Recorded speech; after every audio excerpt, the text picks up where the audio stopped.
Hello বন্ধুরা, আবারও আমার একটা নতুন ব্লগে তোমাদের সবাইকে ওয়েলকাম।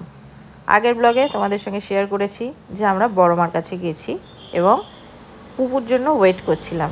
তারপরে পুপু চলে এসছে। পুপু, ওর বাবা, ওর মা ওরা ট্রেনে গেছিলো নৈহাটি, আর আমরা তো আমাদের গাড়ি নিয়ে গেছিলাম।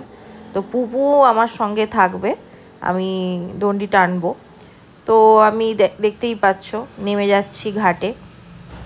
আচ্ছা, এখানে একটা জিনিস বলি, আমি আজকেরই জানলাম এটাকে দণ্ডি বলে, ঠিক আছে, বাট আমি এত বছর কিন্তু এটাকে জানতাম গণ্ডি হিসেবে। তো গণ্ডিটা ঠিক না দণ্ডিটা ঠিক, তোমরা কমেন্টে একটু জানিও তো আমাকে। এর আগেও আমি বেশ কয়েকবার গণ্ডি টেনেছি বাবা বড় কাছারির কাছে, গণ্ডি হিসেবেই আমি জানতাম, বাট এখন দেখতে পাচ্ছি মানে অনেকে কমেন্ট করে যে দণ্ডি, তো সেই জন্যই আমি কনফিউশনে পড়ে গেছি যে এটাকে কি বলে। তো যাই হোক, যখন আমি ঘাটের দিকে আস্তে আস্তে এগোচ্ছিলাম, হঠাৎ করে না অনেকটা নিচু ওইখানটায়, তো হঠাৎ করে একটু পাটা স্লিপ করে গেছিলো, আর তারপরে ডুব দিয়ে দিলাম। আর সত্যি বলতে কি জানো তো, তোমাদের তো আগেই বললাম, যতক্ষণ ওখানে যাচ্ছিলাম মনের মধ্যে একটা ভয় ছিল যে আমি পুরোটা কমপ্লিট করতে পারবো কি না। বাট ওইখানে একবার ডুব দেওয়ার পরেই না, মায়ের হয়তো এটা মহিমা যে একবারও আর মনেই আসেনি যে আমি নাও পারতে পারি বা আমার কোনো রকম শারীরিক কিছু প্রবলেম আছে। তো মায়ের নাম করে আমি শুরু করে দিলাম। আমার এই রিলসটা আপলোড হওয়ার পরে তোমরা অনেকেই আমাকে ইনবক্সে জিজ্ঞেস করেছো অনেক কিছু। তো দেখো, আমি নিজেও যে সব প্রপার জানি সেটা নয়, বাট আমি যতটুকু জানি ততটুকু আমি আজকের ব্লগের মাধ্যমে তোমাদের সঙ্গে সবটা শেয়ার করব। তো আমি যখন গেলাম তখন কিন্তু দেখছিলাম অনেকেই গণ্ডি টানছে। নর্মাল পুজো দেওয়ার জন্য মন্দির খোলে কিন্তু সকাল 8টায়, তার আগে খোলে না। বাট তার আগে যারা গণ্ডি টানছে তাদের জন্য কিন্তু যেখান থেকে নর্মাল পুজো দিয়ে আমাদের বেরোতে হয় সেই জায়গার গেটটা খোলা রয়েছে। গণ্ডি দিয়ে তারা টানা একদম মায়ের সামনে ওই গেট দিয়ে ঢুকে যেত।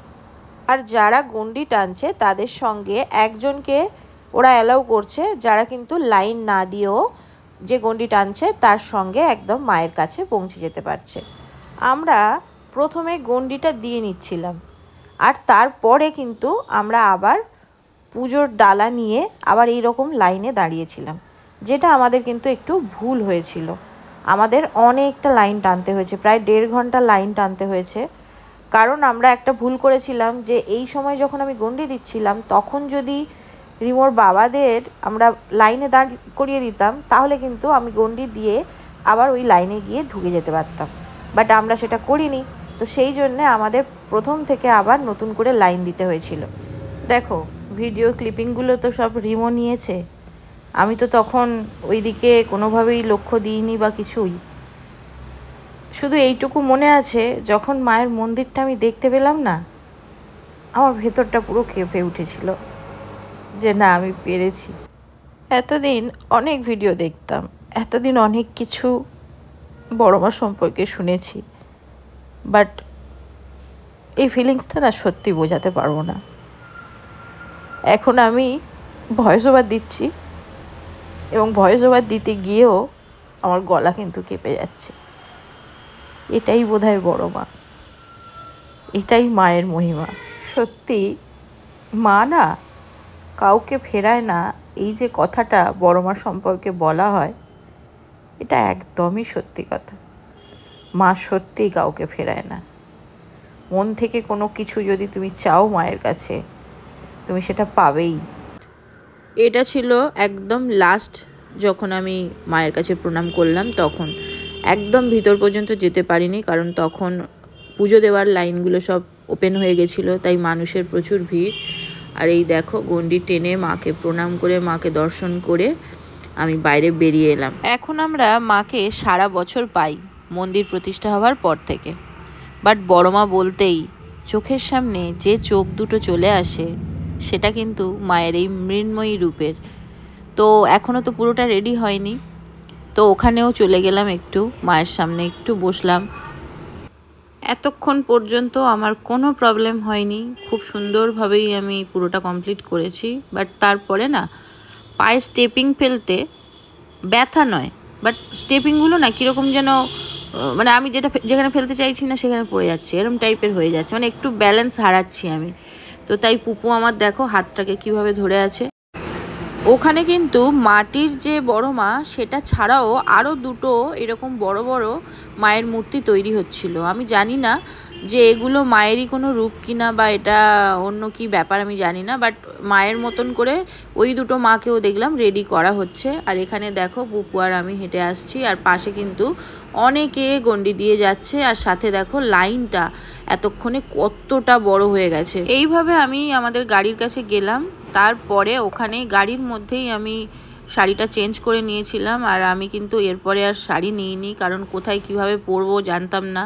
তো আমি এই 2 পিসটা নিয়ে গেছিলাম, তো সেটা পরেই এখন দেখো একটা ডালার দোকানে আমরা দাঁড়িয়ে আছি। এখান থেকেই আমরা ডালাগুলো সব নিয়েছিলাম, এবং আমার কাছে কয়েকজন পুজো দিতে দিয়েছিল, যেমন দিদি আছে, তারপরে অমিতাভ দ্বারা রয়েছে, তো সব গোত্র। এখানে এই যে চুবড়িতে দেখতে পাচ্ছ একটা করে সব রেডি করে দিচ্ছে, এর মধ্যে সব কিছুই রয়েছে।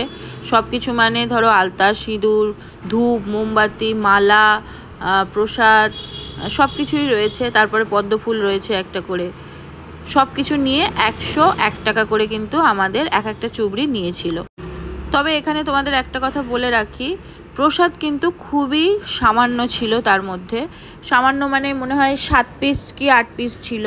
তো আমার যেহেতু প্রসাদ অনেককে দেওয়ার ছিল, তো আমি যার জন্য আলাদা করে আবার প্যাঁড়া নিয়ে এর মধ্যে অ্যাড করে নিয়েছিলাম। আর হ্যাঁ, এখানে ডোর বলো, তারপরে তুমি মাকে যদি শাড়ি দিতে চাও, সব কিছুই এখানে পাওয়া যায়, সেগুলোর চার্জ আলাদা আলাদা। তো দেখো এখন কিন্তু মেন রাস্তার ওপর থেকে লাইন ঘুরিয়ে একটা গলির মধ্যে ঢুকিয়ে দিয়েছে, কারণ লাইনটা অনেকটা বড় হয়ে গেছে। তো আমরা এখন সেই এন্ড পার্টটা খুঁজে বেড়াচ্ছি যেখান থেকে আমরা লাইন দেওয়া স্টার্ট করব। অবশেষে লাইনের এন্ড পার্ট খুঁজে পেয়েছি, আর সেই এন্ড পার্টে দাঁড়িয়ে আমরা একে একে ডালা হাতে একটু ফটো তুলে নিচ্ছিলাম। আর হ্যাঁ, বড় মা ওই যে কপালে স্ট্যাম্পটা, এই টিকাটা পরার খুব ইচ্ছা ছিল, আমরা সবাই সেটা পরেওছি। এখানে দেখতেই পাচ্ছ লাইনে আমরা দাঁড়িয়ে আছি, প্রায় 1.5 ঘন্টার মতন লাইন কিন্তু আমাদের টানতে হয়েছিল। আর তারপরে এই আমরা মন্দিরের ভেতরে ঢুকছি। তবে এটা মন্দিরের ভেতরে ঢোকা নয়, কিন্তু এটা যেহেতু ভিড় প্রচণ্ড বেশি হয়, তো এইরকম ডিভাইডার টাইপের করা রয়েছে, দেখতেই পাচ্ছ বিভিন্ন ভাগে ভাগ করা আছে। তো এই লাইনটাই একদম সুন্দরভাবে পাস আউট হবে। আমরা এখন লাইনের একদম এই দিকে রয়েছি, আর ওই দিকে দেখো লাইনটা আস্তে আস্তে মেন যে মন্দির সেই মায়ের সামনে যাবে এখন ওনারা। এরপরে আমরা এই পুরো লাইনটা মানে এই যে ডিভাইডারটা রয়েছে, এই ডিভাইডারটা পুরোটা ক্রস করে একবার ওই সাইড, একবার এই সাইড, একবার ওই সাইড, একবার এই সাইড, এরকম করে করে কিন্তু তোমাকে মেন দেখতে পাচ্ছ কীরকম যে সাইড দিয়ে ঘোরাঘুরি যেটা বলছিলাম, দেখো এইভাবেই কিন্তু পুরোটা ডিভাইডারের মাধ্যমে ভিড়টাকে কন্ট্রোল করে মানে করার চেষ্টা করেছে। এই জিনিসটা আমার বেশ ভালো লেগেছে। এটা কিন্তু খুব বেশিক্ষণ যে দাঁড়াতে হচ্ছিল তার নয়, এইভাবে সবাই খুব সুন্দরভাবে মুভ করছিল। কেউ কারোর সঙ্গে লাইনে ঠেলাঠেলি নেই, কেউ কারোর সঙ্গে মানে কেউ আগে চলে যাচ্ছে না, পরে চলে যাচ্ছে না, একদম সুন্দরভাবে কিন্তু এইরকম। এবং এই লাইনটা কিন্তু কিছুক্ষণের জন্য বন্ধ রাখছে, ভিতরে আবার কিন্তু 3টে দড়ি দিয়ে ডিভাইড করা রয়েছে। তো এরকম মায়ের সামনে যারা আছে তারা সরে গেলে মিডিলে যারা আছে তারা আবার মায়ের কাছে যাবে, এরকমভাবে যাচ্ছে। আর এখানে দেখো সব মাকে যেগুলো সিঁদুর, তারপরে তোমার আলতা, চেলি কাপড় যেগুলো উৎসর্গ করা হয়, সেগুলো সবই ওখানে প্যাকেট প্যাকেট করে রাখা আছে। আর এই দেখো এবারে আমরা কিন্তু মেন মন্দিরের মধ্যে ঢুকছি, যেটা তোমাদের আগেই বলছিলাম যে দড়ি দিয়ে এখানেও কিন্তু 3টে পার্টে ভাগ করা আছে। দেখতে পাচ্ছ কি না তোমরা জানি না। একদম প্রথমে এখন যারা আছে ওরা পুজো দিচ্ছে, মিডিলের মানুষরা ওয়েট করছে, আর পিছনের আমরা গিয়ে ওয়েট করছি। এবারে প্রথমে যারা আছে তাদের পুজো দেওয়া কমপ্লিট হয়ে যাবে, তারপর মিডিলেরগুলো সামনে যাবে। এইভাবেই কিন্তু পুরো ব্যাপারটা চলছে।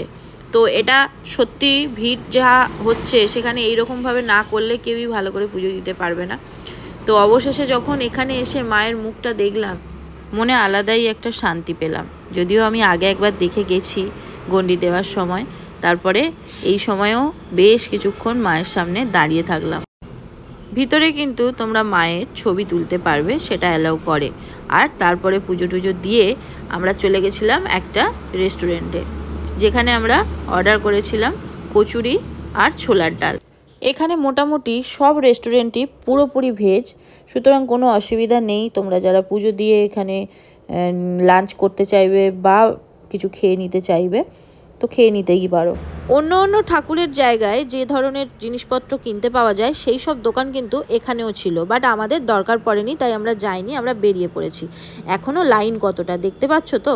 তো চলো, আজকের ব্লগের মাধ্যমে আমি যতটা জানি সবটা তোমাদের সঙ্গে শেয়ার করার চেষ্টা করলাম। আশা করছি ব্লগটা দেখতে ভালো লেগেছে। কেমন লেগেছে কমেন্ট করে জানাতে কিন্তু ভুলো না। নেক্সট ব্লগে দেখা হচ্ছে। টাটা।